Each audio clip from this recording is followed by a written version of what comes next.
आज की कहानी है चाँद वाली अम्मा। बहुत समय पहले की बात है। एक बूढ़ी अम्मा थी, बिल्कुल अकेली। उसका अपना कोई ना था। घर का कामकाज उसे खुद ही करना पड़ता। सुबह उठकर कुएं से पानी लाना, खाना बनाना आदि।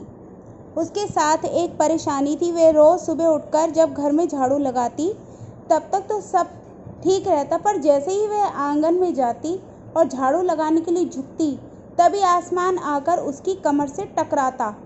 अम्मा उसे घूर कर देखती तो वह थोड़ा हट जाता।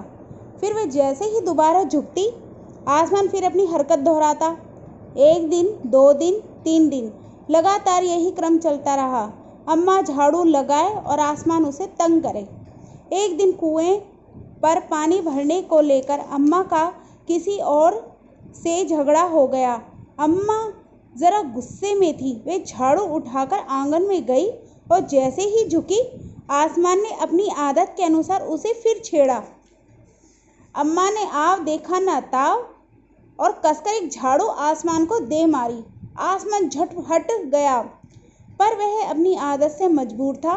दूसरी बार फिर अम्मा के झुकते ही टक्कर मारने लगा।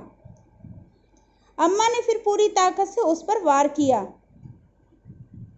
आसमान को शरारत सूझी। इस बार उसने झाड़ू पकड़ ली। उधर अम्मा भी झाड़ू पकड़े थी। रस्साकशी शुरू हो गई। झाड़ू का ऊपर वाला हिस्सा आसमान पकड़े हुए था तो नीचे वाला अम्मा। दोनों छोड़ने को तैयार नहीं थे। अम्मा चिल्लाई, छोड़ मेरा झाड़ू, मेरे पास एक यही झाड़ू है। तब भी आसमान ने नहीं छोड़ा। बूढ़ी अम्मा कब तक रस्साकशी करती, थक गई। आसमान ने झाड़ू खींचना नहीं छोड़ा। अब वह झाड़ू के साथ ऊपर उठने लगा। उसके साथ साथ झाड़ू पकड़े हुए अम्मा भी ऊपर जाने लगी। वह चिल्लाई, मुझे नीचे छोड़ दे। आसमान ने कहा, अम्मा अब मैं तुम्हें नहीं छोड़ूंगा, ले चलूंगा ऊपर, वहीं झाड़ू लगाना। अम्मा अब झाड़ू नहीं छोड़ सकती थी, क्योंकि वह बहुत ऊपर पहुंच चुकी थी। तभी उसे वहां चांद दिख गया। झट अम्मा ने पैर बढ़ाया और चांद पर चढ़ गई, पर झाड़ू नहीं छोड़ी। आसमान को फिर शरारत सूझी।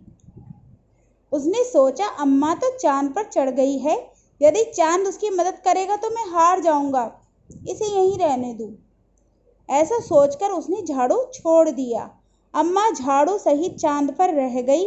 वे इतनी थक गई थी कि झाड़ू पकड़े पकड़े ही चांद पर बैठ गई। आसमान ऊपर चला गया। उस दिन से आज तक बूढ़ी अम्मा झाड़ू पकड़े चांद पर बैठी है। दोस्तों, आपको मेरी कहानी कैसी लगी, आप मुझे कमेंट्स करके ज़रूर बताएं।